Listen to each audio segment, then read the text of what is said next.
Universitas Riau merupakan salah satu perguruan tinggi negeri yang memiliki berbagai fakultas dan jurusan di dalamnya. Salah satunya adalah Fakultas Teknik, jurusan Teknik Kimia, yang memiliki program studi D3 Teknologi Pulp dan Kertas, yang merupakan program studi pertama di Indonesia. Prodi ini didirikan pada tanggal 6 Juli 2018 melalui surat Kemenristek Dikti dengan akreditasi baik oleh Ban PT sejak tahun 2020. Program studi ini mempunyai 7 orang dosen home base dan juga 7 orang dari jurusan Teknik Kimia, dan juga dibantu oleh 5 orang dari dosen praktisi dari PT RAPP, dan sekarang sudah bertambah pada tahun 2023. Mahasiswa D3 TPK dipersiapkan untuk menjadi teknisi, operator pada quality control, serta menjadi penyedia produksi pada proses pembuatan pulp dan kertas. Tidak hanya pada proses pembuatan pulp dan kertas, nantinya juga dapat bekerja pada industri atau sektor lainnya, seperti industri biopolimer yang berbasis bahan kayu ataupun non-kayu, industri tekstil, dan industri lainnya yang terkait. D3 Teknologi Pulp dan Kertas bekerja sama dengan April Group, Tanoto Foundation, dan University of Tsubasa di Jepang. Gedung ini memiliki fasilitas memadai berupa laboratorium yang telah dirancang secara berkesinambungan antara satu laboratorium dengan yang lainnya, serta disesuaikan dengan kondisi di dunia industri pulp dan kertas. Program studi ini bertujuan sebagai lembaga pendidikan dan pengembangan teknologi pulp, kertas, dan biopolimer berbasis kayu dan non-kayu yang berwawasan lingkungan dan unggul di kawasan Asia Tenggara pada tahun 2035. Adapun paket semester yang ditawarkan terdiri dari 4 semester pembelajaran di kampus, 1,5 semester bekerja praktek, dan setengah semester untuk menyelesaikan tugas akhir. Nah, program studi D3 Teknologi Pulp dan Kertas siap menciptakan lulusan-lulusan yang mampu memanfaatkan iptek, kemudian mampu beradaptasi dan dapat menyelesaikan masalah, serta menguasai konsep teoritis dan praktis tentang industri pulp dan kertas ataupun industri terkait lainnya. Nah, mahasiswa juga akan melakukan kunjungan industri secara langsung, sehingga akan memiliki pengalaman dan keterampilan untuk terjun langsung ke dunia kerja. April beroperasi di Kota Pangkalan Kerinci, Kabupaten Pelalawan, Provinsi Riau. Kertas diproduksi menggunakan bahan baku pohon akasia dan eukaliptus yang ditanam di perkebunan yang terbesar di 5 kabupaten di Provinsi Riau dengan menanam 200 juta bibit per tahun. April mengoperasikan 4 pembibitan pusat yang terintegrasi dengan Departemen Penelitian dan Pengembangan untuk menumbuhkan bibit pohon terbaik dalam pembuatan kertas. Ada beberapa proses yang dilakukan. Yang pertama adalah menanam bibit pohon nursery yang kemudian ditanam di lahan pada hutan tanaman industri. Selanjutnya, pohon-pohon yang telah mencapai umur siap panen akan dipanen dan diangkut dari hutan tanaman industri ke area woodjat. Kayu-kayu ini dimasukkan ke dalam debarking, mesin untuk proses pengelupasan kulit kayu, karena kulit kayu tidak dapat digunakan dalam proses pembuatan kertas. Kulit kayu dan produk sampingan dimanfaatkan sebagai bahan bakar untuk menghasilkan listrik yang dipakai di pabrik dan desa sekitar. Kemudian, batang kayu dicuci dan menjadi serpian-serpian kecil dan dimasak di dalam digester. Pembuatan pulp dapat dilakukan dengan beberapa proses.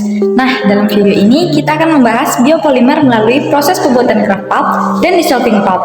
Oke, let's go check it out. Proses craft atau dikenal dengan proses sulfat adalah proses konversi secara kimia kayu menjadi pulp. Terdiri dari serat selulosa yang hampir murni sebagai bahan utama pembuatan kertas. Proses craft diawali dengan menyiapkan potongan kecil kayu atau wood chip ke dalam digester. Larutan NaOH dan bubuk Na2SO4 yang ditambahkan lalu direduksi di dalam tangki pemutih menjadi Na2S yang diperlukan untuk delignifikasi. Nah, kalau dissolving pulp merupakan pulp yang sangat murni karena mengandung selulosa alfa yang lebih dari 90% dan rendahnya kandungan hemiselulosa, lignin, ekstraktif, dan zat mineral. Dissolving pulp digunakan terutama oleh industri rayon. Selain itu, dissolving pulp juga digunakan oleh industri filter, plastik, dan coating yang berbahan dasar selulosa, asetat, dan lain-lain. Tahapan prehidrolisis bertujuan melemahkan ikatan pada hemiselulosa sehingga pada proses pemasakan hemiselulosa akan lebih banyak larut dalam cairan pemasak. Apa saja yang dihasilkan dari pulp kraft dan dissolving pulp, serta bagaimana prosesnya akan kita bahas pada segmen berikutnya. Stay tune ya!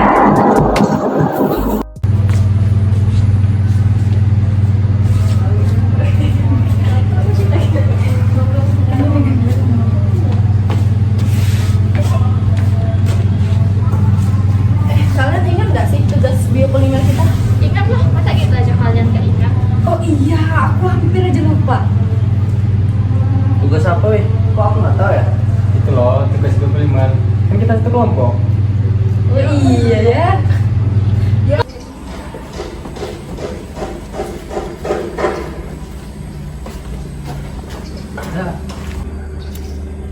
Tugasnya itu ngapain sih weh? Terus kapan kita buatnya? Jadi tugasnya itu kita disuruh buat video per kelompok, materinya tentang biopolimer dan turunannya. Nah bener tuh. Nah bagaimana kalau kita kerjainnya secepatnya aja? Kalau besok gimana? Kalian pada bisa nggak? Bisa, nanti aku kabarin Arya, bilangkan ke dia kalau kita buatnya besok. Bisa kok dia bisa. Nanti aku bilangkan ke Cerin ya. Saya tugas sama Cerin kan? Iya di, nanti aku bilangkan ke Cerlin ya. Assalamualaikum warahmatullahi wabarakatuh. Kami dari kelompok 4 TPKA Angkatan 2021, pada kesempatan kali ini kami akan menjelaskan beberapa materi tentang biopolimer dan turunannya. Sebelumnya, izinkan kami memperkenalkan diri terlebih dahulu. Perkenalkan, nama saya Diana Rosulina. Saya Roger Agustinus Pakpahan. Saya Dea Trisanda. Saya Cerin Ejilna Guntur. Saya Arya Digria. Tonton video kami sampai habis ya. Materi-materi pada mata kuliah biopolimer dan turunannya ini meliputi APR atau rayon viskos, APY atau yarn, FBB atau folding box board, kemudian proses pembuatan kertas secara tradisional dan modern, serta printing. Kalian tahu nggak sih biopolimer itu apa?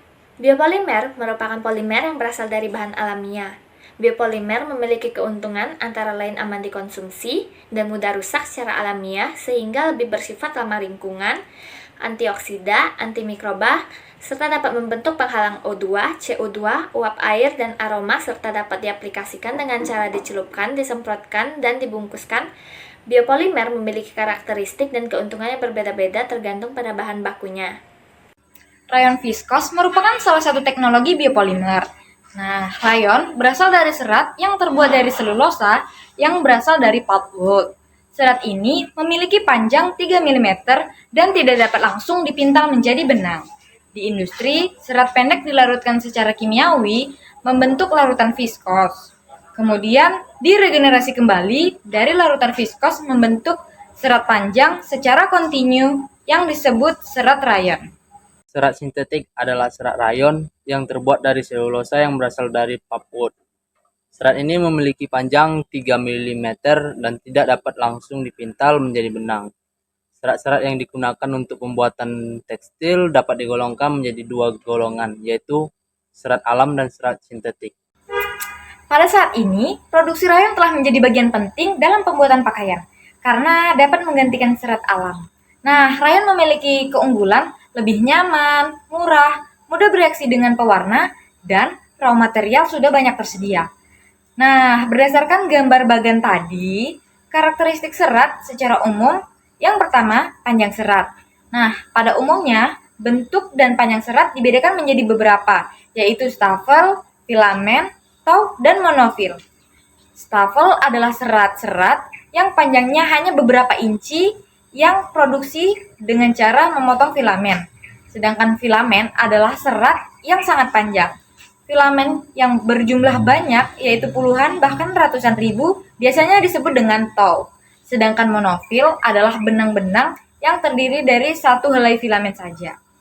Nah, yang kedua yaitu kekuatan serat. Kekuatan serat merupakan faktor yang berpengaruh terhadap produksi akhir, baik itu benang maupun kain.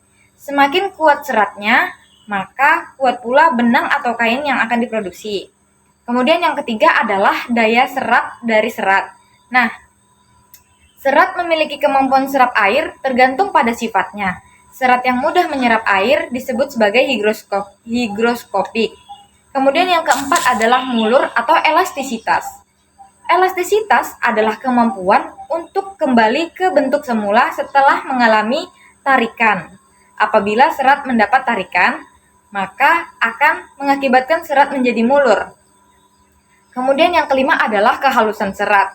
Biasanya serat yang panjang cenderung halus, serta sebaliknya. Adapun yang keenam yaitu kedewasaan serat. Kedewasaan serat adalah serat yang telah berkembang dengan sempurna. Nah, yang ketujuh adalah warna serat. Semakin putih warna serat, maka serat akan semakin baik. Rayon viskos biasanya memiliki kekuatan berkisar 2,6 gram per diner dalam keadaan kering dan kekuatan basahnya berkisar 1,4 gram per diner. Mulurnya sekitar 15% dalam keadaan kering dan 25% keadaan basah. Nah, berat jenis rayon viskos adalah 1,52 gram per cm kubik dalam keadaan kering. Sifat listriknya merupakan isolator. Rayon viskos tahan terhadap penyetrikaan, tetapi pemanasan dalam waktu yang lama menyebabkan rayon berubah menjadi kering. Nah, sifat kimia rayon viskos lebih cepat rusak oleh asam dibandingkan dengan kapas, terutama dalam keadaan panas. Sifat biologi rayon viskos akan berkurang kekuatannya serta berwarna jamur dan biasanya tumbuh pada kanji yang menempel pada benang.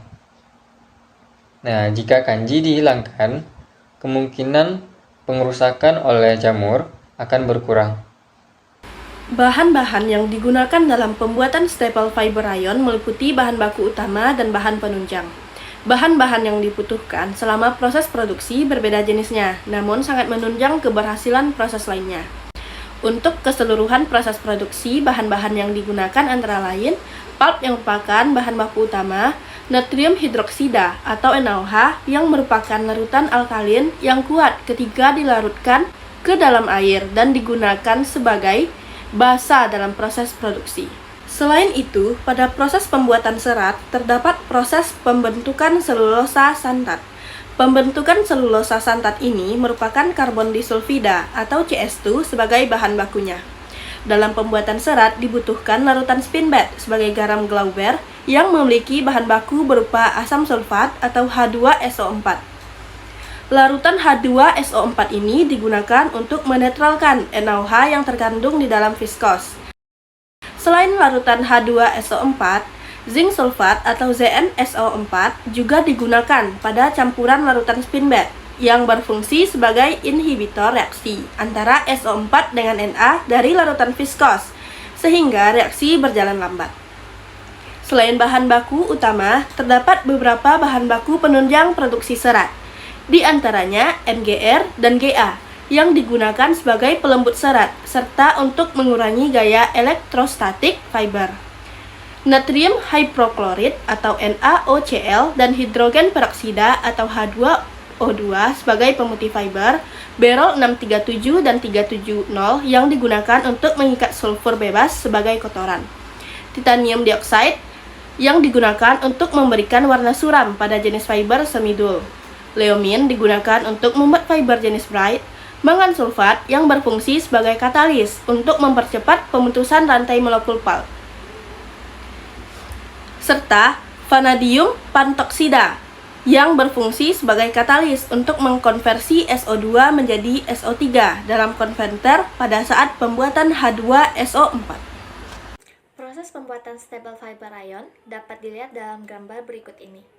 Pembuatan rayon dimulai dengan selulosa yang diekstrak dari pulp kayu, kemudian selulosa direndam dalam soda kaustik berkonsentrasi menjadi selulosa soda, kemudian digulung atau ditekan untuk menghilangkan larutan soda berlebih. Setelah ditekan, selulosa tersebut diparut menjadi zat yang disebut dengan kram putih. Kram putih yang beroksidasi membentuk rantai molekul pendek dan direaksikan dengan karbon disulfida membentuk kram kuning karena senyawa anorganik yang muncul selama proses kimia. Kram kuning ini dilarutkan dalam larutan kaustik yang menenggangkan ikatan hidrogen di selulosa, menghasilkan zat yang sangat kental yang disebut dengan larutan viskos. Larutan viskos disimpan kemudian disaring untuk menghilangkan kotoran, lalu melalui proses spinning dan dibentuk menjadi helaian benang halus yang disebut rayon.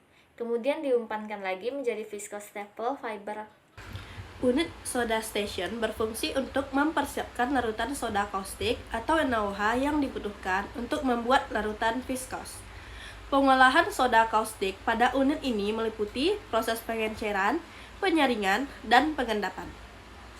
Dari caustic unloading, larutan NaOH dipompakan ke dalam storage tank yang berfungsi sebagai tempat penampungan larutan NaOH dan sebagai tangki persediaan NaOH. Dari storage tank, larutan NaOH dipompakan secara kontinu ke dalam ABS tank. Di dalam ABS system, larutan NaOH akan menyerap uap air yang menyebabkan penurunan konsentrasi. Dari ABS tank, kaustik dipompakan ke dalam caustic dissolver. Di dalam caustic dissolver terjadi pengenceran.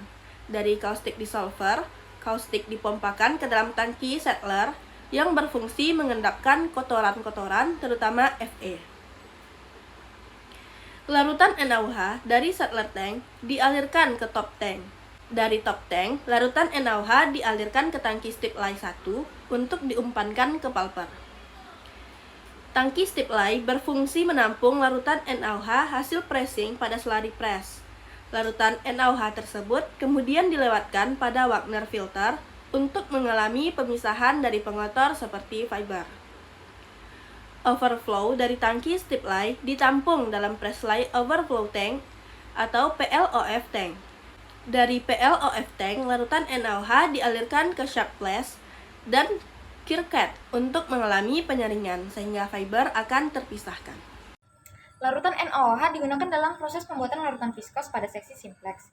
Larutan dari seksi soda station selanjutnya dialirkan ke dalam seluruh mixer tank dan dicampurkan dengan katalis. Katalis ditambahkan untuk mempercepat proses pemutusan derajat polimerisasi pada saat pemeraman. Nah, setelah NaOH dan katalis dicampurkan, selanjutnya lembaran-lembaran pulp dimasukkan dan dihancurkan. Selanjutnya, keluaran dari pulper masuk ke dalam homogenizer untuk mencampurkan slurry yang bereaksi dari mixer tank atau pulper agar terbentuk larutan yang homogen. Karena bubur alkali selulosa atau alksel yang berasal dari slurry mixer tank belum homogen atau masih terdapat gumpalan-gumpalan. Selanjutnya, alkali selulosa dialirkan ke homogenizer dengan menggunakan pompa sentrifugal yang dilengkapi dengan mixer untuk pengadukan alkali selulosa.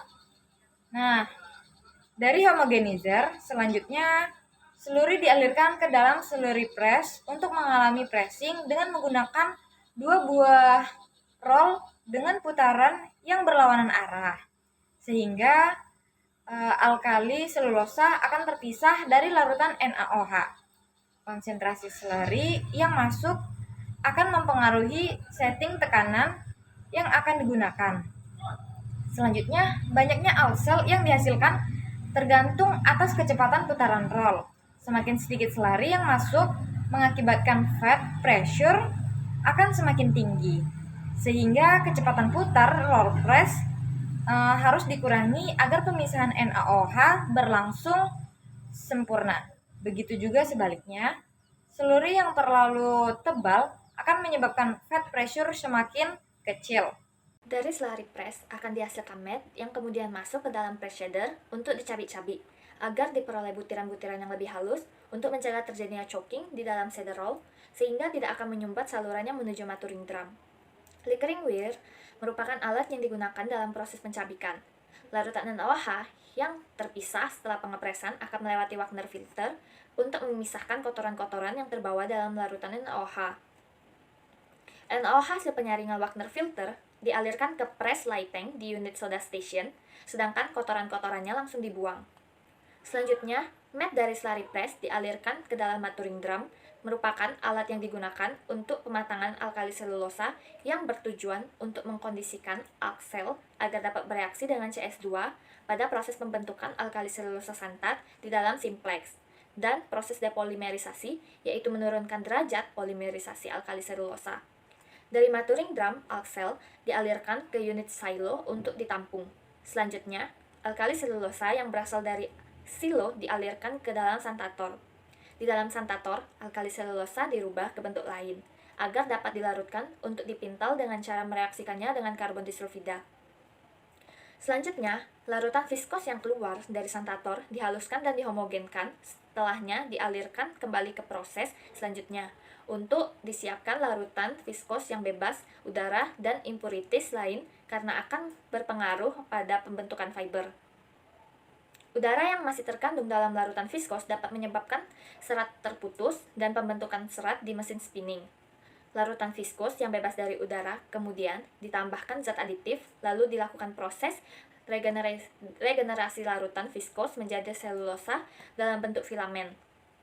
Selanjutnya, filamen dilakukan peregangan dan pembersihan untuk menghilangkan kandungan asam sulfat. Selain terjadi reaksi regenerasi, terjadi penentuan denier atau ukuran filamen, tenacity atau kekuatan tarik, dan stretching atau kelenturan. Setelah mengalami peregangan, tow dipotong menjadi staple, kemudian dilakukan recovery through untuk mengambil kembali CS2 yang ada pada staple fiber. Serat rayon yang keluar dari recovery through kemudian didorong keluar, dibawa oleh konveyor secara perlahan-lahan menuju unit after treatment untuk dilakukan pencucian dan menghilangkan sisa-sisa larutan koagulan dan sulfida yang masih menempel pada serat rayon viskos. Tahap selanjutnya dilakukan pengeringan. Pengeringan ini dimaksudkan untuk menghilangkan kandungan air yang masih terdapat dalam fiber. Setelah mengalami proses drying, staple fiber rayon mengalami pengepresan dan siap dipasarkan dalam bentuk bal. Mesin ring spinning merupakan kelanjutan dan serangkaian proses pemintalan atau spinning. Sebelum mengalami proses di mesin ring spinning, material mengalami proses yang bertahap dan berkesinambungan di mesin-mesin sebelumnya antara lain mesin blowing, mesin carding, mesin drawing, dan mesin speed. Ada bermacam flow proses spinning, yaitu material, mesin blowing, mesin carding, mesin drawing 1, mesin drawing 2, mesin fly roving, mesin spinning, dan juga packing. Diagram alir roving sebagai hasil dari mesin flying merupakan material yang diproses pada mesin ring spinning. Roving tersebut diubah bentuk menjadi benang dan bentuk yang diameternya lebih kecil di mesin ring spinning. Tujuan mesin ring spinning yang pertama penarikan atau drafting. Drafting yang terjadi pada mesin ring spinning dilakukan oleh roll peregang yang terdiri dari pasangan-pasangan roll bawah atau bottom roll dan roll atas top roll. Terjadi penarikan karena adanya perbedaan kecepatan permukaan antara roll peregang depan dan roll peregang belakang. Kemudian yang kedua pengelintiran atau twisting. Karena pengaruh putaran spindle yang aktif, maka akibatnya traveler terbawa oleh benang yang berada di antara traveler dan bobin. Hal ini akan menyebabkan bahan berputar pada sumbunya sehingga terbentuk twist pada benang. Adanya tekanan serta gesekan antara traveler dengan ring flank akan menyebabkan timbulnya tegangan pada benang selama proses penggulungan. Kemudian yang terakhir penggulungan atau winding. Proses penggulungan benang pada bobin atau winding di mesin ring spinning frame disebabkan karena adanya perbedaan kecepatan putaran antara spindle dan dengan putaran traveler. Prinsip kerja mesin ring spinning. Nah, gulungan roving hasil dari mesin speed pada bobin roving diletakkan pada bobin holder. Bobin holder dapat berputar sesuai dengan cap roving untuk mencegah kontaminan yang jatuh dari atas. Nah, roving disuapkan pada trompet melalui penghantar. Kemudian roving disuapkan pada daerah penarikan atau peregangan sehingga bahan yang keluar dari front roll sudah berubah menjadi benang. Nah, benang tersebut akan dilewatkan pada lapet dan dilanjutkan ke traveler yang terpasang pada ring flank sebagai landasan untuk berputar adalah ringnya. Selanjutnya, benang akan digulung pada bobin yang terletak pada spindle berputar. Perputaran spindle disebabkan oleh adanya tangan seal belt atau spindle tap yang dihubungkan dengan motor penggerak untuk menghindari benang yang terbelit pada saat putus. Maka fun roll akan dilengkapi dengan pneuma fill tube yang terletak di bagian bawah fun bottom roll. Sistem CS2 recovery tube berfungsi untuk mengambil kembali CS2 yang ada pada staple fiber. Unit ini terdiri dari beberapa alat seperti scrubber, kondensor, separator, dan sebagainya. Tahapan pada unit recovery tube dapat dilihat pada gambar berikut. Proses pemisahan CS2 yang terkandung dalam staple dilakukan dengan cara mengalirkan tow yang telah dipotong ke recovery truk dengan bantuan funnel water.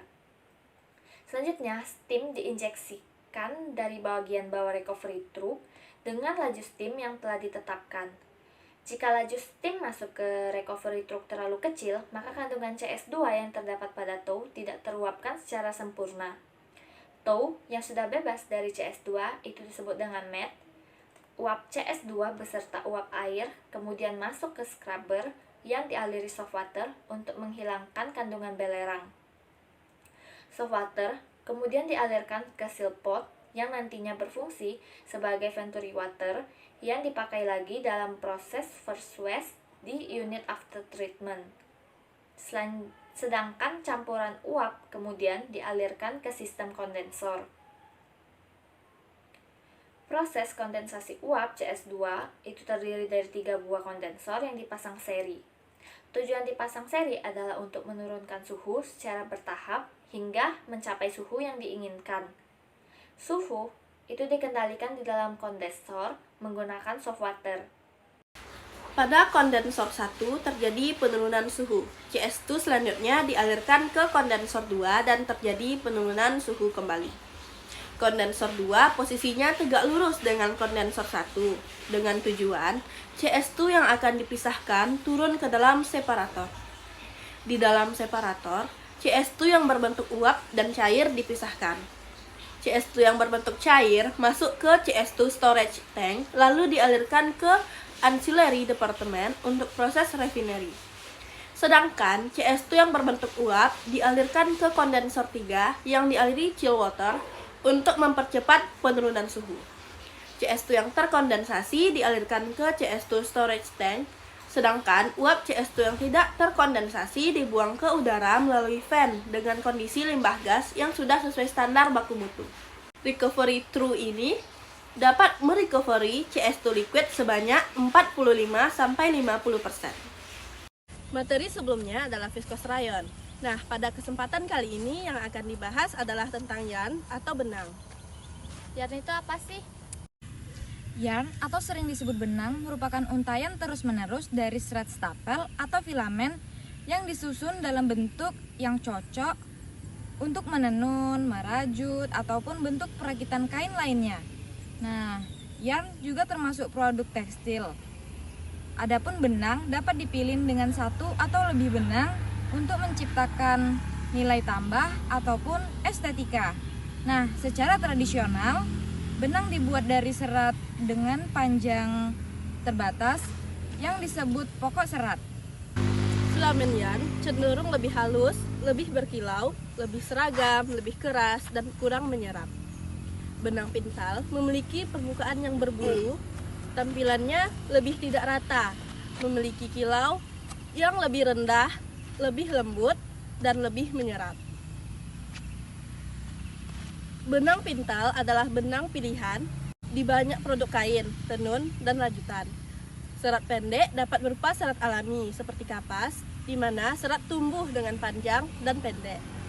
Tapi juga bisa menjadi serat sintetis seperti polyester yang diproduksi dengan panjang terus-menerus dan kemudian dipotong menjadi panjang staple yang lebih pendek. Fiber untuk staple spinning process. Serat alami kecuali sutra diklasifikasikan sebagai serat staple karena panjangnya dapat diukur dan biasanya kurang dari 10 inch atau 25,4 cm. Serat selulosa termasuk kapas memiliki panjang 2,5 inch atau 6,35 cm atau kurang dan disebut short staple. Sebagian besar serat kapas berukuran kurang dari 1,5 inch. Serat bulu hewan seperti wool, kashmir, mohair, dan lainnya berukuran kurang dari 10 inch dan disebut sebagai long staple. Terlepas dari sumbernya, fiber staple dianggap siap untuk dipintal saat diterima di pabrik perpintalan. Benang filamen buatan diubah menjadi serat staple fiber untuk berputar pada short staple.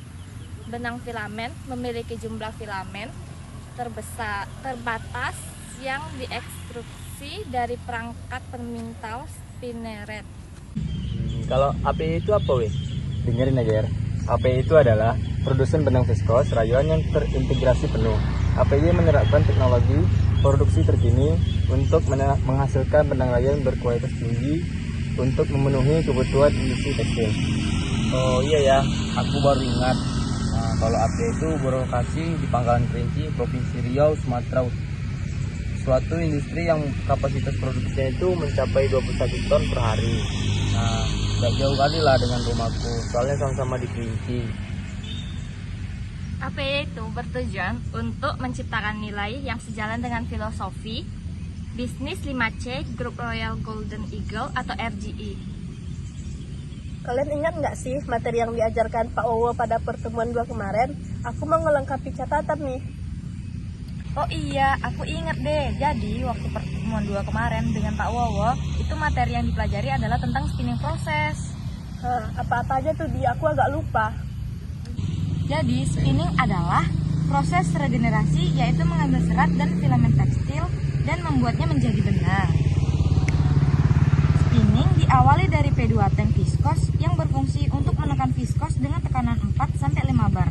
Nah, spin bath drop terdiri dari larutan spin bath H2SO4, ZnSO4, NaSO4, turbidity kurang dari 10, kemudian temperatur 48 derajat Celcius dan flow rate 400-500 meter kubik per hours. Nah, lanjutan spin bath merupakan larutan yang diperoleh dari Departemen Spin bath yang berfungsi sebagai perekasi untuk melakukan pemurnian.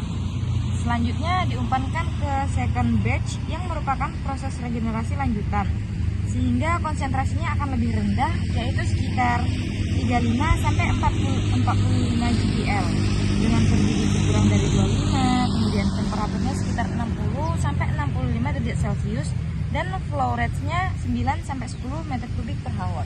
Nah benar, aku tahu lanjutannya. Yang selanjutnya itu diumpankan ke stretching sehingga filamen diberi stretch untuk meningkatkan kekuatan tarik dengan cara filamen dilewati melalui 2 row. Kemudian di cutter atau sering disebut sebagai mesin pemotong filamen tow. Dengan penambahan steam menghasilkan fleece forming dan CS2 throw. Filling forming atau potongan filamen berbentuk seperti lembaran akan dicuci pada acid free washing dan washing agar mencapai pH akhir netral atau sehingga 6-7. Nah, sedangkan CS2 akan di-recovery pada CS2 recovery system. Nah, proses selanjutnya disebut spinning after treatment, yaitu diawali dengan desulfuring, yaitu proses penghilangan sulfur yang mengandung NaOH 10 hingga 12 GPL. Temperatur 90 derajat Celcius, flow rate-nya 140 sampai 150 meter kubik per hour dan pH 10 sampai 12, di mana sulfur dapat menurunkan brightness dan menyebabkan iritasi pada kulit.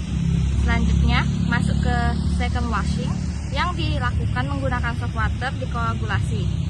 First squeezing untuk memeras atau mengurangi kadar air. Pasti habis itu lanjutannya bleaching.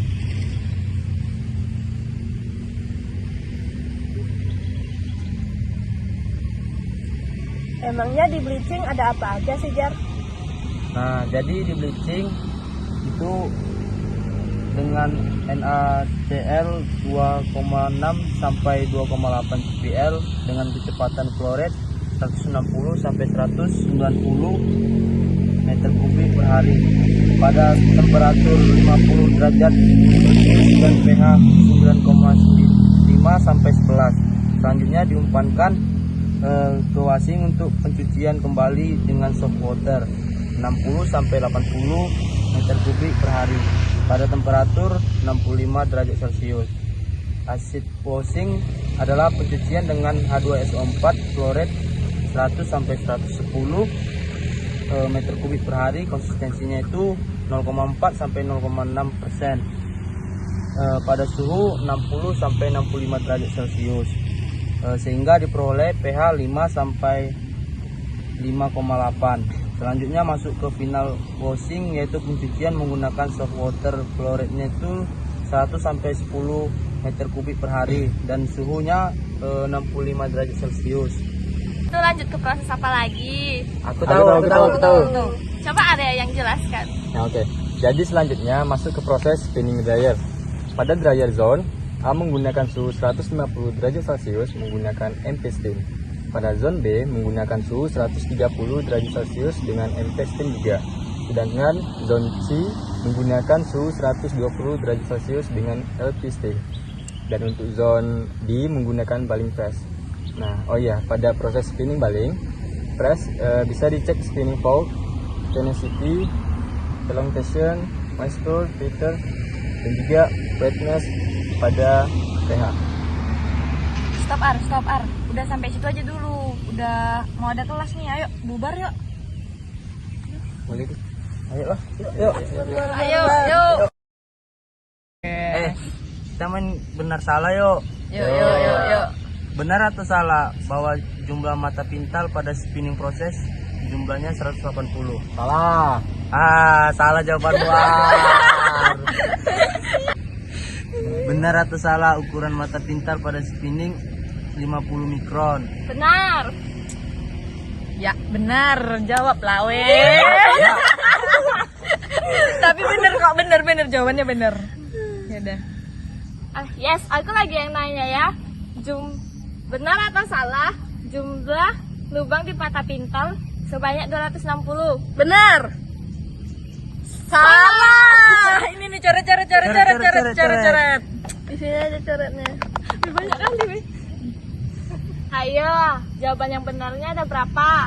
Aku tahu. Pasti jawabannya adalah 2.600 lubang. Ya kan? Iya betul. Yaudahlah, ayolah belajar lagi lah.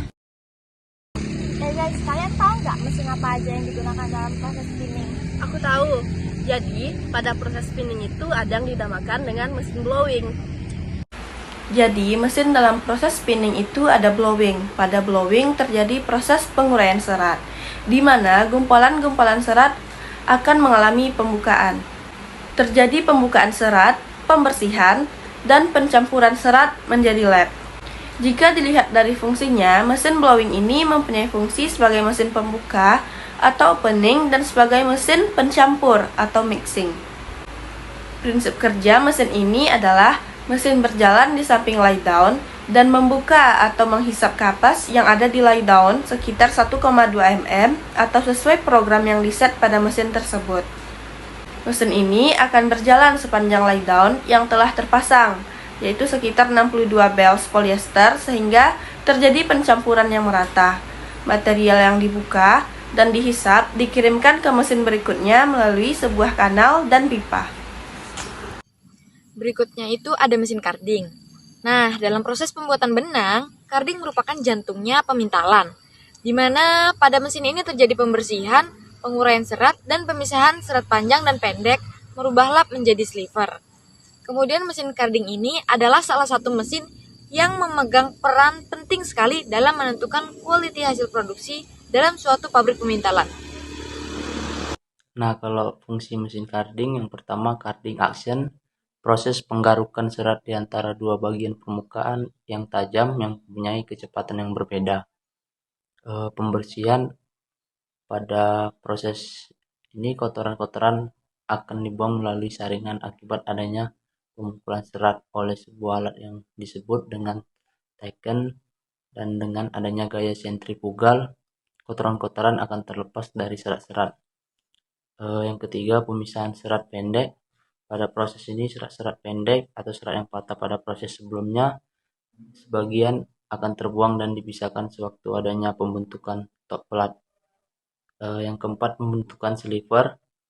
Serat individu yang telah melalui proses pembentukan akan membentuk seperti lapisan tipis dan lembut selebar mesin carding tersebut, yang disebut dengan mesin sliver, dan akan ditumpuk pada sebuah drum yang besar yang berdiameter 40 yang disebut dengan can carding. Yang kelima, drafting adalah proses penarikan. Penarikan yang terjadi di sini adalah sekitar 0 sampai 100 kali dengan mengabaikan jumlah waste yang dibuang. Selanjutnya ada mesin drawing. terjadi proses perangkapan, penarikan, dan peregangan. Sliver lebih rata. Mesin ini merupakan mesin yang memproses sliver hasil dari mesin carding dengan cara merangkap dan menarik drawing sesuai dengan nomor yang dikehendaki. Adapun tujuan dan prinsip kerja mesin tersebut adalah untuk memproses merangkap sliver carding dengan mendraftnya dengan tujuan mendapatkan sliver yang rata. Quality sliver yang dihasilkan dari setiap mesin carding tidak akan sama antara satu mesin dengan mesin yang lainnya, baik itu berupa ketebalan ataupun jumlah nap setiap gramnya.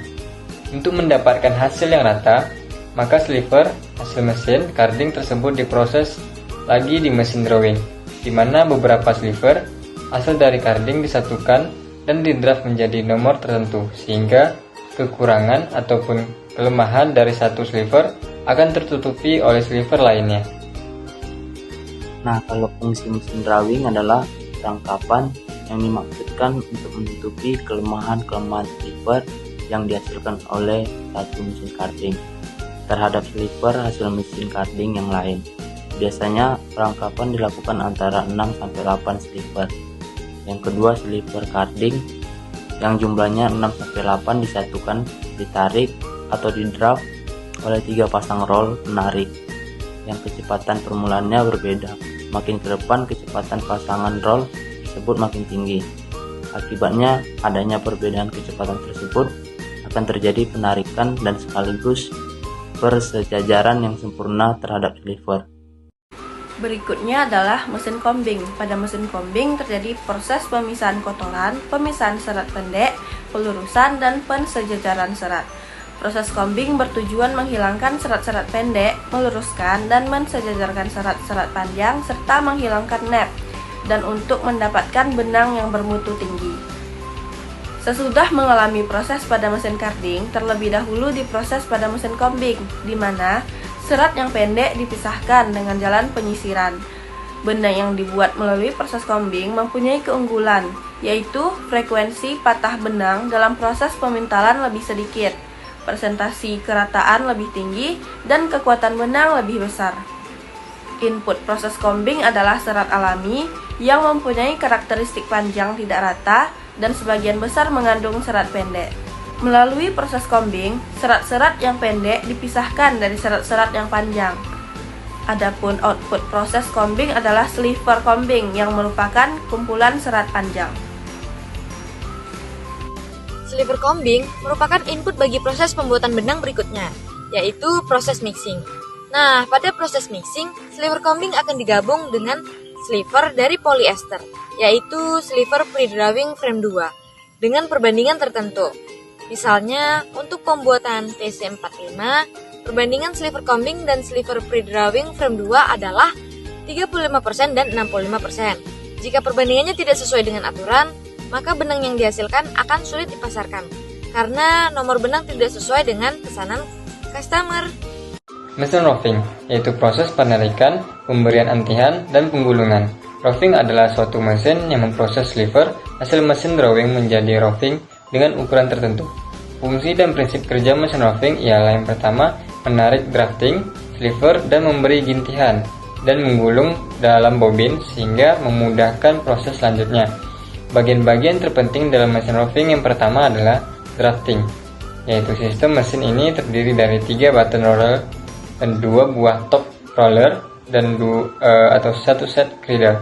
Kedua top roller dan cradle tersebut adalah merupakan bagian dan pendulum arm yang dipasang sebagai alat drafting pada mesin tersebut. Sebagai pengantar sliver pada saat drafting terjadi, mesin tersebut dilengkapi dengan 2 kondensor dan 2 floating kondensor sehingga proses drafting berjalan dengan baik. Yang kedua ada pengintiran atau pemberian twist.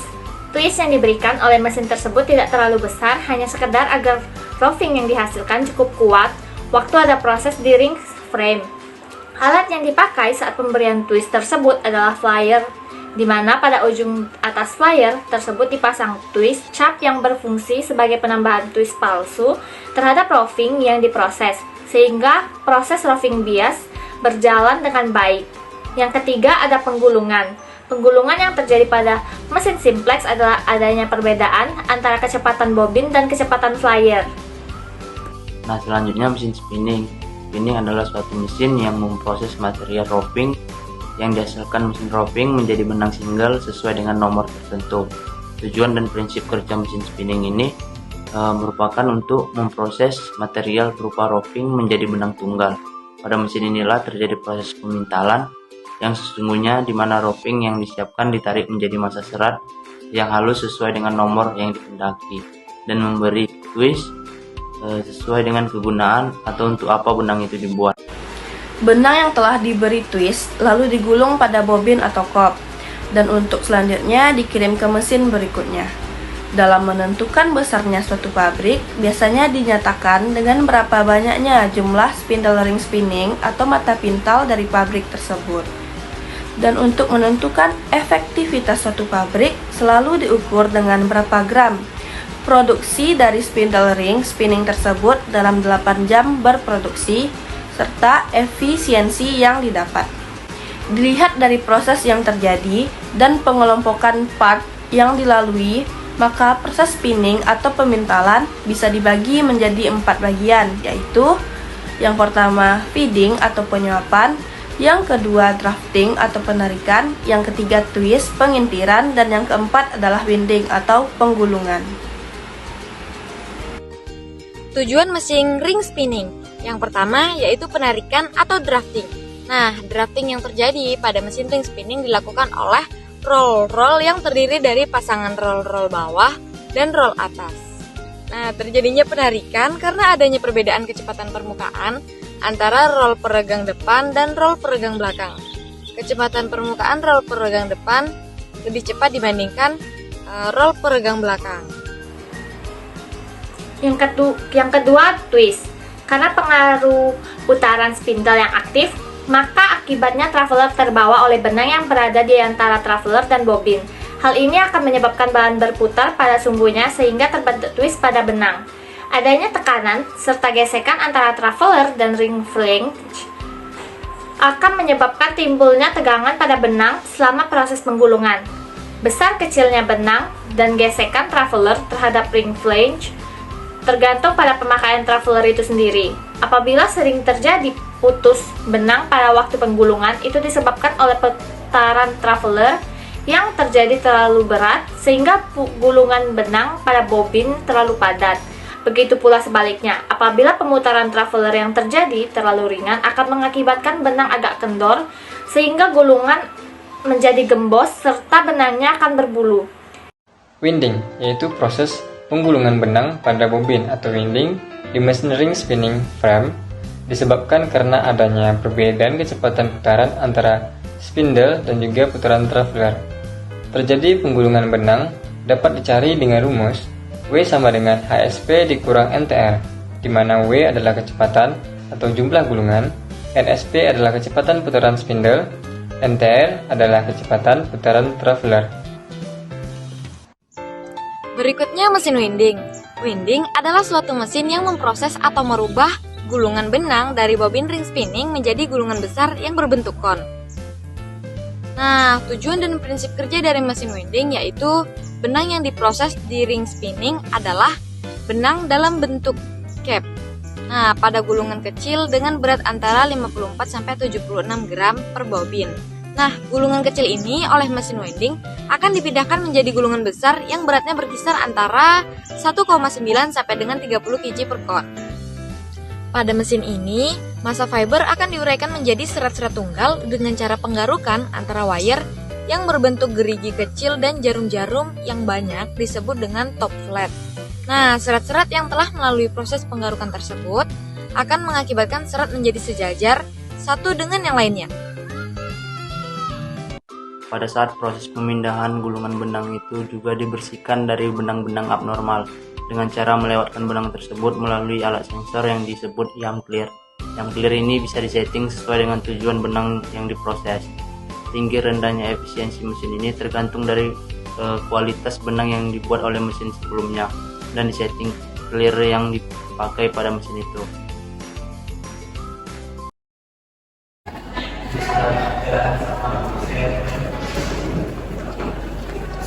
sering buang sampah di kampus, nanti kena marah Bu Betty lagi. Tahu nggak sih deh kalau kotak susu tadi termasuk salah satu contoh produk dari FBB loh. Oh ya, lihat yang diajarkan Mas kemarin. Iya, FBB juga dapat digunakan untuk beberapa macam berbagai produk loh, seperti makanan dan obat-obatan, serta dapat digunakan juga untuk beberapa desain grafis seperti kartu dan buku loh. Oh iya, aku baru ingat. Ayo deh, nanti kita terlambat masuk kelas.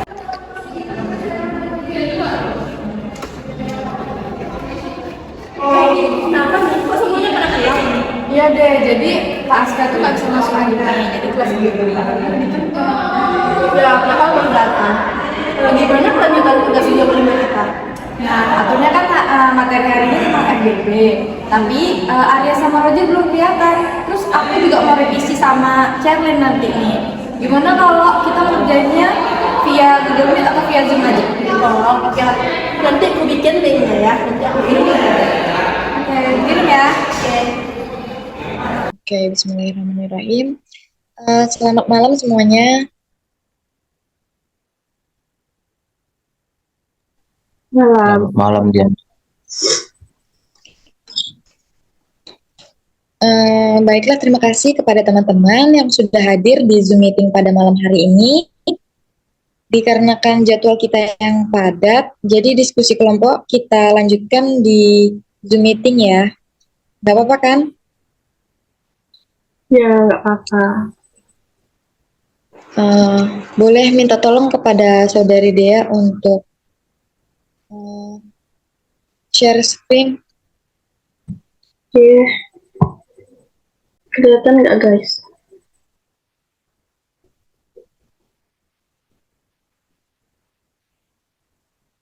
Ya, Kelihatan. sudah kelihatan. Udah. Nah, sebelumnya kita kan sudah membahas tentang APR dan APY. Pada malam ini kita akan lanjutkan diskusi kita tentang FBB atau Folding Box Board. Ada yang tahu nggak apa itu FBB? Aku tahu. FBB itu atau folding box board adalah salah satu jenis kertas karton yang terdiri dari beberapa lapisan pulp kimia dan mekanik.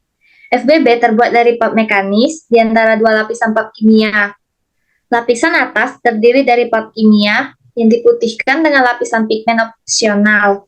Ini adalah bahan dengan kepadatan rendah, dengan kekakuan tinggi dan memiliki warna agak kuning, terutama di bagian dalam.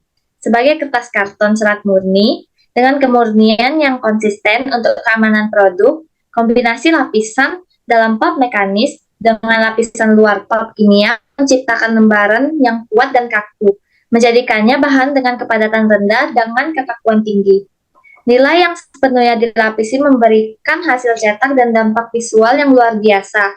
Gramatur FBB berada dalam kisaran 170 sampai 450 gram per meter persegi. Biasanya gramatur permukaan dan lapisan belakang dijaga tetap dan gramatur total produk diubah dengan gramatur lapisan tengah. Atribut kualitas yang paling penting untuk FBB adalah kekakuan, yang paling baik dicapai dengan menempatkan sebagian besar ke dalam lapisan tengah.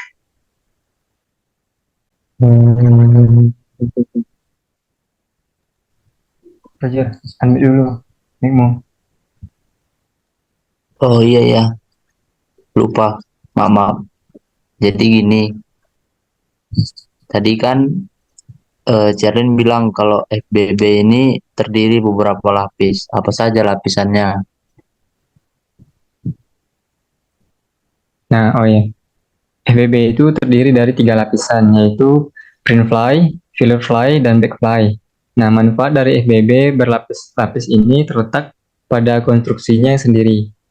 Nah, lapisan luar dari pulp sulfat dengan aplikasi lapisan ganda memberikan fondasi untuk permukaan yang halus, yang diselesaikan dengan glazing mesin untuk memenuhi permintaan percetakan dan penggagalan yang tinggi. Nah, lapisan tengah yang terdiri dari pulp mekanis memberikan curah dan kekakuan yang tinggi. Perlakuan terhadap serat untuk lapisan tengah dalam konstruksinya juga ditargetkan untuk mengoptimalkan produktivitas dalam pembuatan karton, proses pemasangan, dan pengisiannya. Nah, FBB merupakan jenis biopolimer yang banyak dipakai. Bahan utama dari FBB adalah BCTMP atau bleach, semi-thermomechanical pulp. FBB juga memiliki beberapa grade, yaitu yang pertama GC1, yang kedua GC2, yang ketiga artboard, dan yang keempat adalah cupstock. Sebelum masuk ke proses FBB, perlu dilakukan stock preparation terlebih dahulu. Betul sekali.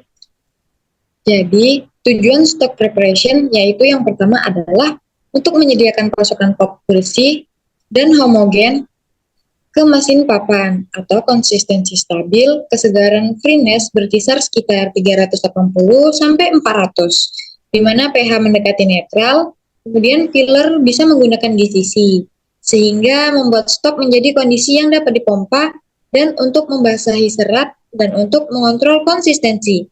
Kemudian yang kedua yaitu perlakuan terhadap serat sesuai dengan persyaratan kualitas, yaitu kemampuan mengikat atau bonding melalui pemurnian atau refining. Kemudian yang ketiga yaitu grade change yang tepat, di mana memungkinkan perubahan kualitas yang cepat. Kemudian yang keempat yaitu meminimalkan konsumsi energi. Dan yang kelima yaitu meminimalkan konsumsi air bersih. Selanjutnya, apakah Roger bisa menjelaskan? Oh, sorry jaringan. Nah, bagian-bagian dari stock preparation ini aku tahu, yaitu stock line, block handling, fiber recovery, dan upload system. Stock line ini merupakan proses penyiapan fiber yang terdiri menjadi yang pertama fiber disintegration untuk membersihkan fiber dari bentuk lembaran menjadi fiber yang terurai, yaitu terdiri dari bulk handling, bulk pulping, cleaning, dan screening. Kemudian yang kedua fiber deforming untuk mengubah fiber, yaitu terdiri dari deflaking untuk mengubah fiber, refining untuk fibrilasi serat. Untuk lebih jelasnya, berikut adalah gambaran dari sistem stock preparation, yaitu meliputi stock lines, block handling, fiber recovery atau save-out, dan juga approach system.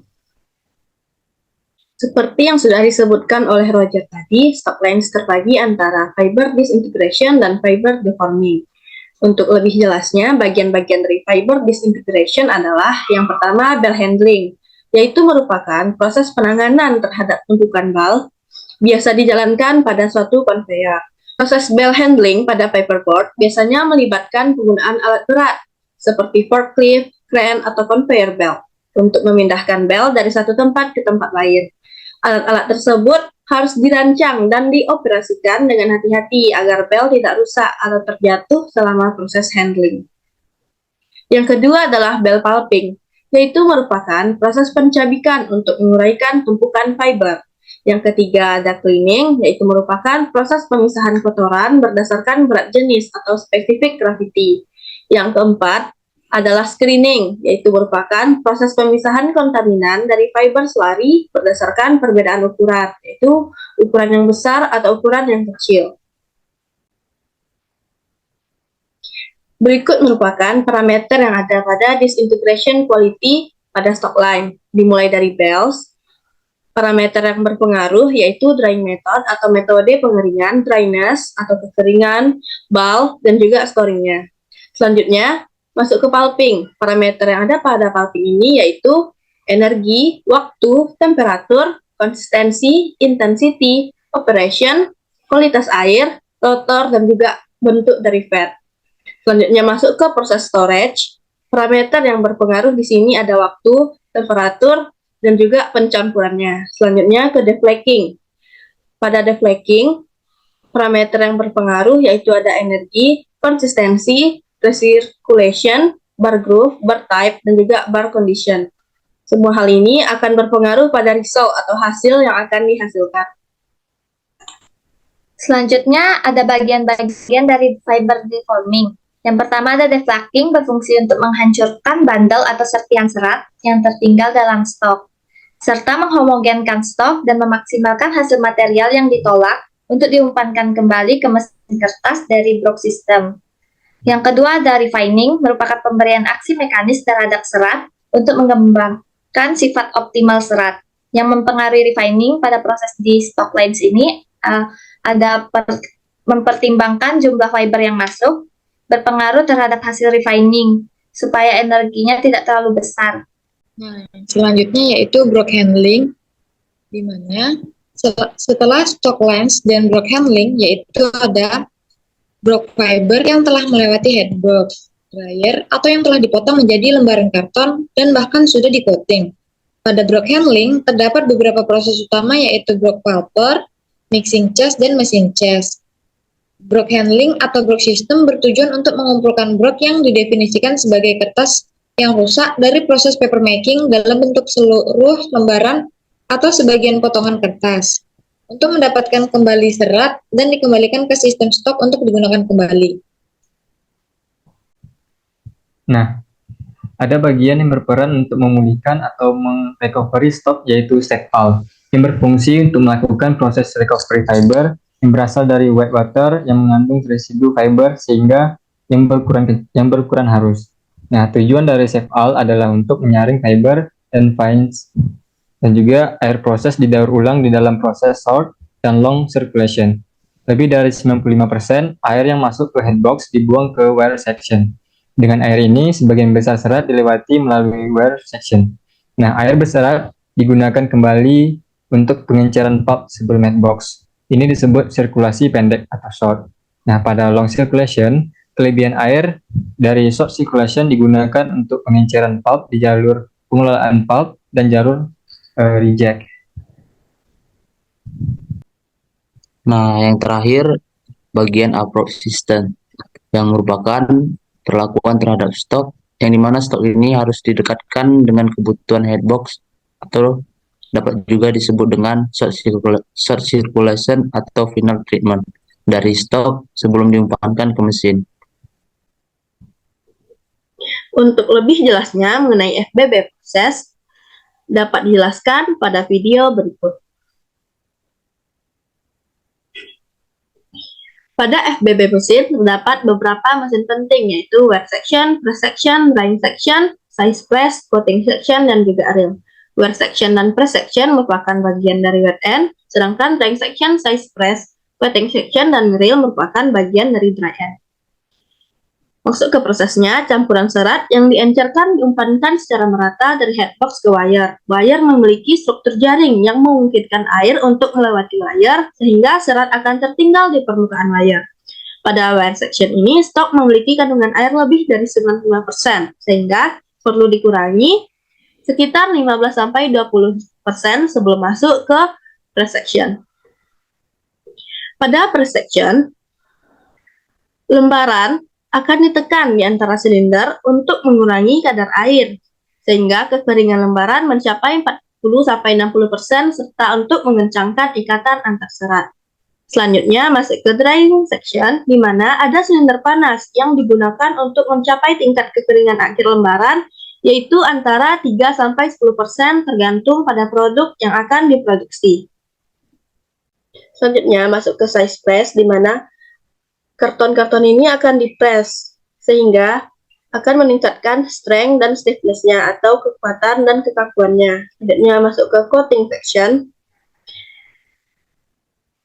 di mana setelah dikeringkan, permukaan FBB dapat dilapisi dengan coating yang akan berdampak pada brightness, absorption karakteristiknya, serta warnanya.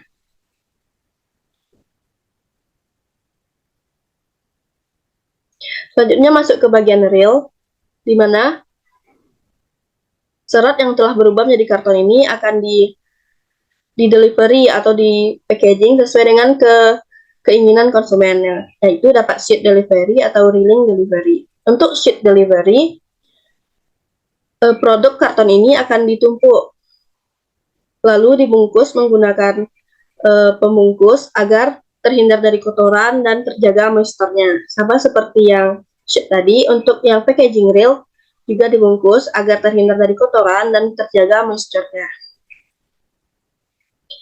Nah, berikut merupakan contoh dari FBB atau folding box board yang dapat digunakan sebagai packaging makanan. Sesuai namanya, folding box board atau kertas karton lipat. Karton yang telah dibuat tadi akan dicetak sesuai dengan keinginan dan dibuat menjadi sesuai dengan apa yang mau dibungkus, seperti packaging makanan pada video berikut. Jadi begitulah teman-teman pembahasan mengenai FBB atau Folding Box Board. Sampai di sini aja ya meeting kita pada hari ini. Semoga bermanfaat. Selamat istirahat semuanya. Selamat malam. Malam. Selamat malam.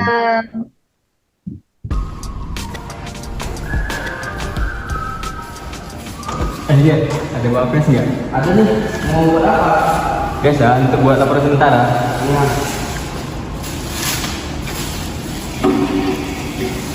Ini kira-kira kertas itu gimana ya?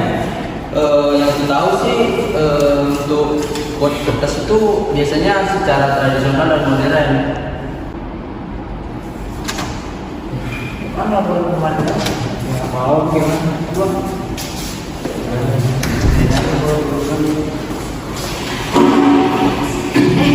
Lo lagi ngomongin apaan sih? Ini kan penasaran gimana cara buat kertas. Wah, cara berkertas. Cara berkertas itu ada secara tradisional dan secara modern. Kan dulu belum ada mesin secanggih sekarang. Jadi orang dulu menggunakan proses tradisional untuk berkertas. Kalau sekarang kan sudah ada mesin canggih sebagai penunjang produksi. Jadi sekarang menggunakan cara yang modern. bukan itu dengan Nah, aku tahu kalau proses pembuatan kertas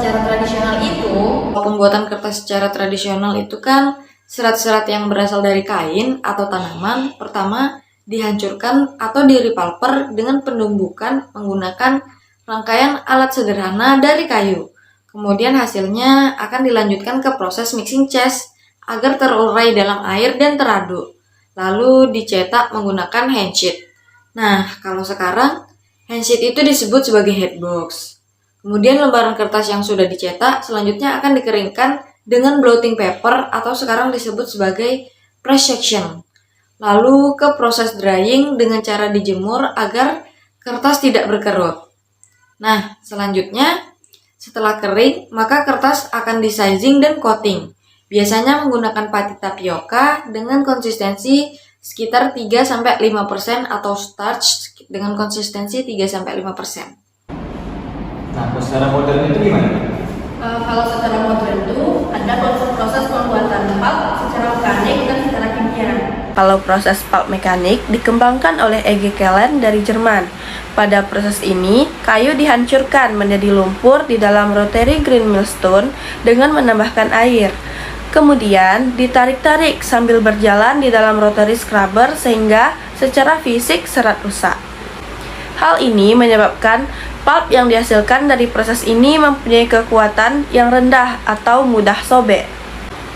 Pada tahun 1970-an, greenstone dimodifikasi sehingga dapat berputar dengan kecepatan dan tekanan tinggi, tidak merusak serat, sehingga pulp yang dihasilkan mempunyai kekuatan yang lebih baik.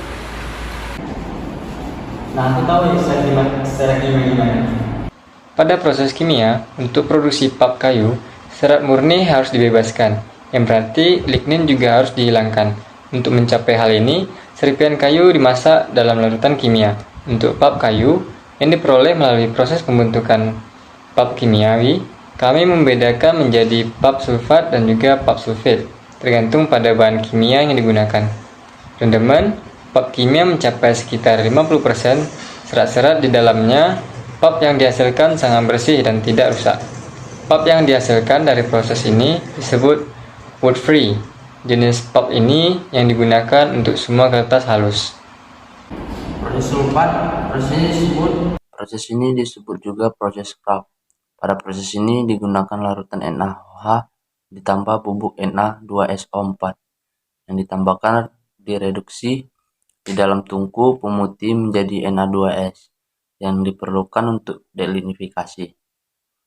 Pada proses ini juga digunakan bahan penggumpal seperti klorida sehingga pulp craft mempunyai derajat. Nah, kalau proses ini ditemukan oleh Benjamin Tillman pada tahun 1866, di mana pembuatan pulp dilakukan di dalam kolom bertekanan menggunakan larutan kalsium sulfat dan belerang dioksida. Pada tahun 1950-an, penggunaan kalsium diganti dengan magnesium atau natrium dan amonium sulfat yang lebih banyak keuntungannya.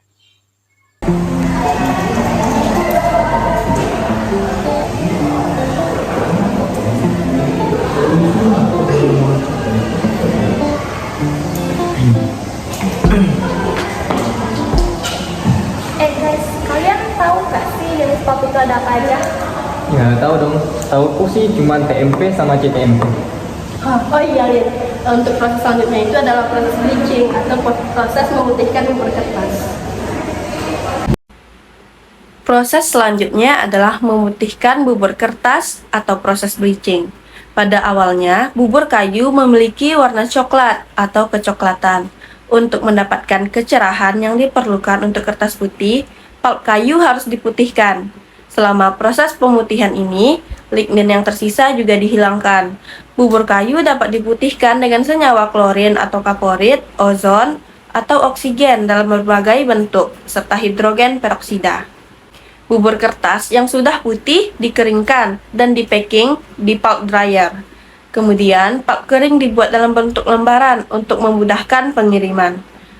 Pulp adalah bahan baku untuk produk-produk yang berguna seperti kertas, karton, dan tisu.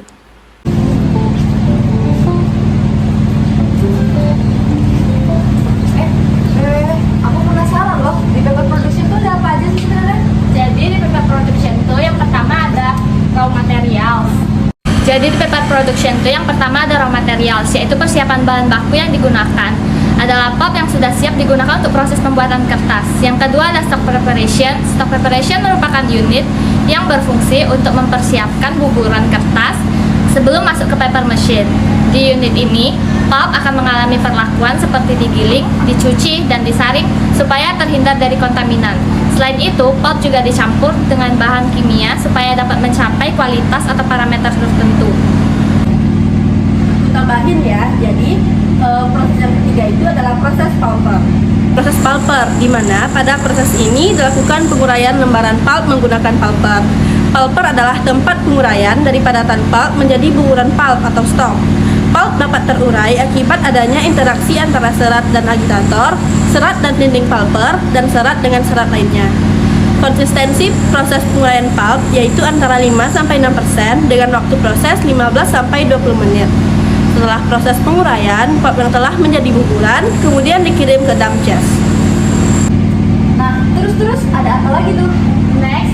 Selanjutnya itu masuk ke HDC atau High Density Cleaner. Dari dump chest, stok akan dipompa menuju HDC untuk memisahkan kotoran dari serat.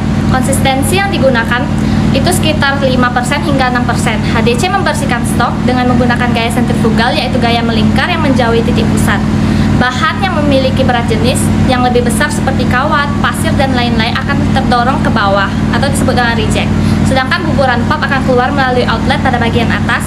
Dari HDC, bubur pulp yang bersih kemudian akan dialirkan ke HDC chest yang berfungsi sebagai tempat penampungan. Oh gitu.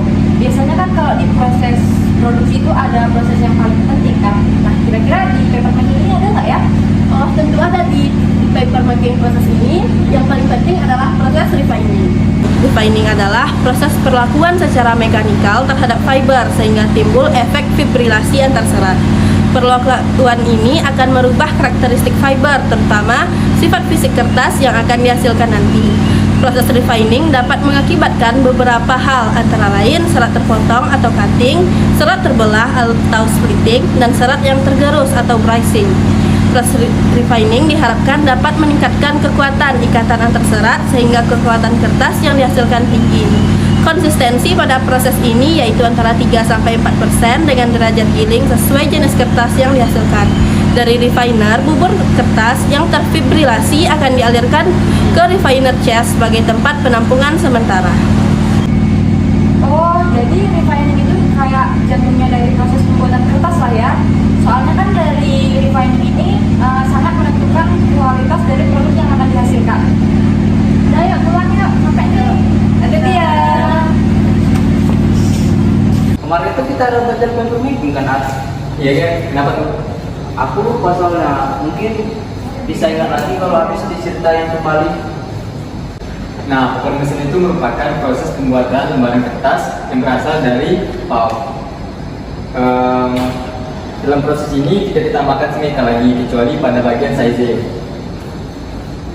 Kalau di headbox apa fungsinya? Nah, di headbox itu fungsinya itu proses membentukkan selembaran kertas dimulai dari headbox. Headbox sendiri berfungsi untuk mendistribusikan fiber secara merata dengan orientasi yang kita inginkan. Masih belum ingat sih, aku ingatnya cuma di forming section. Nah, itu udah benar. Forming section itu apa?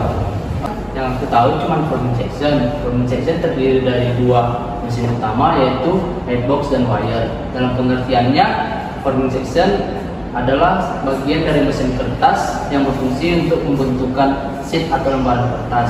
Tujuan forming section itu menerima stok encer dari headbox, mengurangi kadar air stok, dan terbentuknya lembaran. Ya benar, habis itu ada proses press section.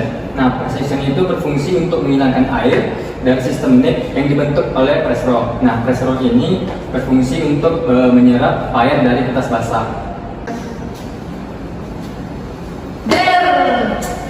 Kok kalian nggak kaget sih? Alah, kan udah tahu siapa yang datang. Emang kalian lagi pada ngapain? Ya, sekarang jadi kita review tentang paper making.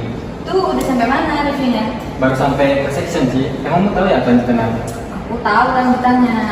Jadi lanjutannya yaitu wet end dan dry end. Wet end merupakan bagian dari paper machine yang memproses bubur pulp menjadi kertas basah. Biasanya tingkat kekeringannya yang keluar dari wet end hanya sekitar 20%. Nah, wet end dimulai dari headbox sampai press section. Sedangkan dry end merupakan bagian dari paper machine yang memproses kertas basah menjadi kertas kering yang sudah jadi. Di bagian ini pula, chemical pada proses sizing ditambahkan. Nah, kertas yang keluar dari dry end memiliki tingkat kekeringan sekitar 95-97%. Dry end dimulai dari dryer section sampai pop reel. Aku udah ingat loh, Nak. Lanjutannya dryer kan? Nah, dryer section yang berfungsi untuk mengeringkan kertas dengan cara ditekan di atas roll atau silinder pengering yang di bagian dalamnya dipanaskan dengan uap atau steam. Roll pengering ini berjumlah cukup banyak untuk memudahkan pengaturan steam agar kertas tidak mudah putus. Dan roll ini untuk menghisap air yang tersisa dari kertas lalu diuapkan dengan steam. Nah, itu tahu. Nah, kalau gitu apa ayo lanjutannya? Nah, aku dong. Lanjutannya itu adalah size press kan? Size press berfungsi untuk melapisi kertas dengan chemical external sizing yang berbentuk liquid dengan cara menekan pada sudut diagonal. Pelapisan ini dilakukan agar kertas yang dihasilkan memiliki tingkat kehalusan yang lebih tinggi. Fungsi lainnya juga agar filler tidak mudah lepas dari lembaran kertas. Sizing dilakukan dengan dua roll, yaitu top roll dan juga bottom roll. Daya serap air dapat diukur dengan alat yang disebut COBB. Selanjutnya itu masuk ke proses after dryer. Kertas hasil keluaran dari size press itu masih dalam keadaan basah sehingga dapat memungkinkan kertas itu mudah putus pada saat digiling. Jadi fungsi after dryer itu pada proses ini adalah untuk mengeringkan kembali kertas dari hasil keluaran size press tersebut. Nah, proses selanjutnya yaitu proses kalender. Nah, proses kalender ini berfungsi untuk meratakan permukaan kertas dan memadatkan formasi kertas. Jadi pada kalender ini terdapat dua roll apit. Lanjut ke pop reel. Pop reel merupakan bagian terakhir dari mesin kertas yang fungsinya hanya untuk menggulungkan kertas yang sudah jadi agar menjadi jumbo roll. Nah, masih ada binder dan sliter yang digunakan untuk memotong jumbo roll. Kayaknya Pak Aska udah mau masuk nih. Ayo kita ke kelas. Tunggulah.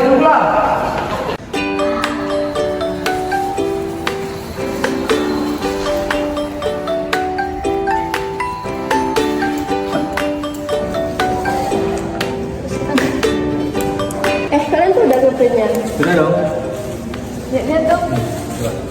Aku penasaran loh, gimana ya proses pembuatan printing? Iya juga ya, soalnya kita tahunya printing itu cuma ngeprint tugas gitu aja. apa ada proses dan teknik dari printingnya? Kayaknya ada deh. Coba kita cari tahu lebih lanjut. Nah, kalian semua pada penasaran kan? Jadi, proses printing itu adalah proses untuk memperbanyak kuantitas image atau proses massal yang dilakukan oleh industri untuk menciptakan tulisan atau gambar pada plat. Emangnya plat itu apa sih? Nah, itu ada tempat yang digunakan untuk media printing, dan ada beberapa contoh yang menggunakan media printing seperti sablon, bordir, dan juga wallpaper. Emang proses printing itu ada berapa ya? Aku tahu, proses printing itu terdiri dari 4 proses. Yang pertama itu relief, letterpress, dan flexography. Relief adalah gambar yang timbul pada printing, dan untuk pengertian letterpress adalah teknik pencetakan relief untuk menghasilkan banyak salinan dengan pencetakan langsung berulang kali dari permukaan bertinta dan terangkat pada lembaran kertas individual atau gulungan kertas yang terus-menerus. Nah, ayo siapa yang tahu apa itu flexography? Aku tahu. Flexography adalah variasi teknik cetak tinggi yang acuan cetaknya berupa plat cetak terbuat dari karet, fotopolimer, atau bahan fleksibel lainnya. Penggunaan jenis cetak ini banyak digunakan di industri cetak kemasan karton gelombang atau kardus, stiker, dan label. Nah, keuntungan dari flexography adalah kekuatan kemampuan untuk mencetak pada beragam media, termasuk media yang tidak menyerap seperti foil, plastik, dan permukaan yang tidak beraturan. Dan kerugiannya adalah waktu persiapan plat yang lebih lama. Nah, untuk proses keduanya itu adalah intaglio atau teknik cetak dalam. Intaglio, gravur, dan engraving. Intaglio atau cetak dalam adalah teknik cetak dengan prinsip penggoresan gambar ke atas permukaan. Biasanya pelat tembaga atau seng digunakan sebagai bahan acuan utama, dan permukaan cetak dibentuk dengan teknik sketsa, grafir, dry point, dan mezzotin. Nah, gravur adalah sebuah teknik percetakan yang dilakukan dengan proses ukir, yang biasa digunakan untuk mencetak uang dan hologram, juga materai. Dan untuk pengertian engraving adalah proses seni grafis intaglio, di mana grafis dipotong menjadi pelat logam untuk menahan tinta. Dalam pengukiran, pelat biasa terbuat dari tembaga atau seng. Plat logam terlebih dahulu dipoles untuk menghilangkan semua goresan dan ketidaksempurnaan dari permukaan, sehingga hanya garis yang disengaja yang akan dicetak. Nah, benar deh. Yang ketiga itu ada poros atau screen printing, atau bisa disebut dengan media sablon. Sablon ini ialah teknik pencetakan di mana screen digunakan untuk mentransfer tinta ke media, kecuali di area yang tidak tembus terhadap tinta, dengan stensil. Teknik ini merupakan teknologi paling konvensional, akan tetapi masih banyak digunakan. Untuk menghasilkan warna lain pada proses sablon atau screen printing, harus menggunakan stensil layar yang berbeda. Keuntungan dari penggunaan screen printing ini ialah kemampuan untuk mencetak hampir semua media termasuk permukaan 3 dimensi, film, tinta yang tebal sehingga memungkinkan produk yang berwarna dan sangat tahan lama, hemat biaya, dan lain-lain. Nah, yang terakhir ini mau tahu kan, Jan? Tahu dong pastinya. Yang keempat itu kan planografi, litografi. Planografi salah satu teknik cetak yang memanfaatkan plat atau papan cetak yang datar. Hal ini membuat bagian gambar dan bukan gambar berada pada ketinggian yang sama dengan medianya, yaitu litografi. Litografi adalah metode pencetakan dengan media yang datar. Proses litografi didasari pada prinsip bahwa tinta dan air tidak mudah tercampur. Area gambar bersifat oleofilik atau suka air, dan juga area gambar tidak lebih tinggi atau lebih rendah dari gambar kertas. Wih, keren kita guys. Nah, tetapi ada 2 jenis proses printing yang digunakan, yaitu offset printing dan digital printing. Emang offset printing dan digital printing itu apa? Ada yang bisa jawab nggak guys? Jadi, pengertian dari offset printing itu adalah teknik yang hanya mengandalkan transfer gambar kepada plat terlebih dahulu, lalu bentuknya itu lembaran karet. Sedangkan digital printing itu adalah proses teknik cetak modern di mana media transfer ini yang digunakan bukan lagi plat karet, tapi yang digunakan itu dalam bentuk digital. Oh begitu ya. Untuk perbedaan dari offset printing dan digital printing itu apa aja? Wih, seru juga ya kita bahas tentang ini. Oke, aku bantu jawab ya, Ger. Jadi, ada beberapa perbedaan yang harus diperhatikan dari kedua metode printing ini. Yang pertama, ada proses atau metode. Nah, apabila dilihat dari proses pencetakannya, teknik printing offset harus menggunakan material atau plat berbentuk lapisan karet. Sedangkan untuk digital printing itu dia menggunakan file yang bisa langsung dicetak ke lebih banyak media, bahkan bukan hanya kertas saja. Nah, yang kedua itu adalah skala percetakan. Ini merupakan perbedaannya dalam segi kuantitas. Untuk offset printing itu biasanya dalam skala besar, sedangkan digital printing dalam skala yang kecil. Yang ketiga itu ada biaya produksi. Untuk biaya juga bisa memperlihatkan perbedaannya. Karena yang digunakan untuk pencetakan skala besar, maka digunakan offset digital dan itu membutuhkan biaya yang lebih tinggi. Berbeda dengan biaya produksi cetak digital yang lebih rendah karena skalanya lebih kecil. Nah, yang keempat itu adalah waktu pencetakan. Dilihat dari prosesnya, waktu pencetakan bisa dibedakan, yaitu offset printing membutuhkan waktu cetak yang lebih lama karena prosesnya panjang dan butuh waktu yang lama. Biasanya mencetak dengan lebih cepat karena skala kecil dan mesin tidak terlalu besar. Nah, aku tahu yang terakhir. Yang terakhir itu dampak yang dimunculkan pada lingkungan. Soal lingkungan, offset printing meninggalkan lebih banyak sampah karena desain harus dicetak di atas plat karet. Selain itu, untuk mendapatkan warna yang tepat perlu penyetelan yang tinggi sehingga kurang ramah lingkungan. Berbeda dengan digital printing yang prosesnya tidak banyak menghasilkan sampah. Sekarang kita guys saling jawab satu sama lain. Nah, tapi kan setelah mengenal pengertian digital printing dan offset printing, kita juga perlu mengetahui kelebihan dan kekurangannya. Untuk offset printing ini perlu proses pengeringan karena tinta yang digunakan adalah tinta basah. Iya benar, untuk kelebihan offset printing ialah kualitas hasilnya lebih banyak sehingga membuat harga per lembarnya lebih murah. Sekali cetak bisa menghasilkan ribuan lembar. Benar Arya, selain kelebihan, offset printing juga memiliki beberapa kekurangan sebagai berikut. Yang pertama itu membutuhkan waktu produksi yang lebih lama karena dimulai dari pembuatan film, plat cetak, hingga penyetelan warna pada mesin. Yang kedua, karena banyak bahan yang digunakan untuk mencetak, maka teknik bisa dibilang kurang ramah lingkungan. Untuk kelebihan dan kekurangan digital printing, ada nggak yang tahu? Ada dong, kelebihan digital printing itu yang pertama itu bisa digunakan untuk mencetak dalam jumlah yang kecil atau yang lebih sedikit.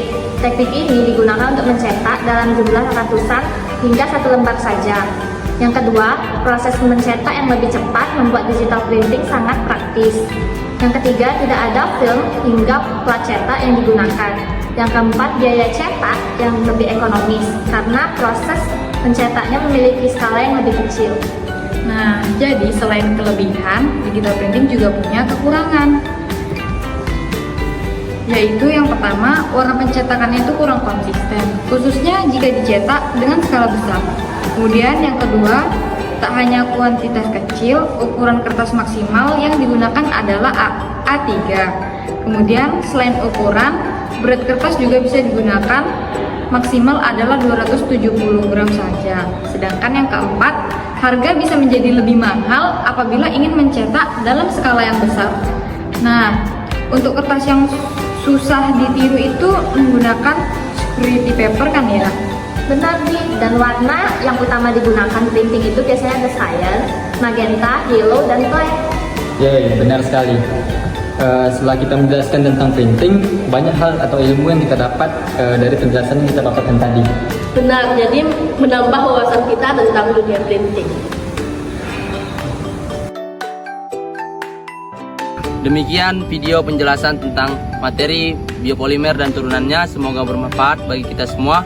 Kami akhiri, Assalamualaikum warahmatullahi wabarakatuh. Dadah. Dadah. Nah.